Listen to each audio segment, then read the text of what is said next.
I don't know if you've heard any of the statistics on this, but this is a generation that's been written off. This is a generation that the church decided, you know what, we're just going to move on without you. This is a generation that we said, you know what, this is a lost generation. They're going to chase their own things. This is the most unchurched generation of all generations. Millennials and Gen Zers. It's also really interesting, come on somebody. It's also really interesting that at our own backyard, the primary demographic of Spring Lake, North Carolina, 60% of them are Gen Zers and millennials. The harvest is plenty. Plenty. Where my laborers at? Where my laborers? Come on.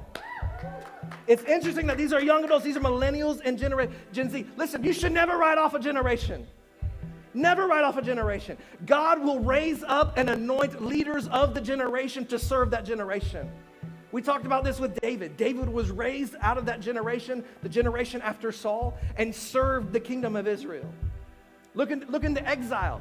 In Babylonian exile, God raised up Shadrach, Meshach, and Abednego of a generation to serve the generation in exile. Look at Jesus. Jesus being 30 years old when he started his ministry. If you look at the cultural context and historical context, the people that Jesus recruited to be his disciples, the 12 disciples, ranged in age from 13 to 20 years old. Jesus being in his 30s. Jesus being a millennial, adopted and recruited Gen Z. And it was the disciples that launched the church. Listen, don't ever write off a generation just because they're different from you. Because here's the thing, maybe it's not that they're different than you, maybe there's just a new song inside of them that has yet to be released.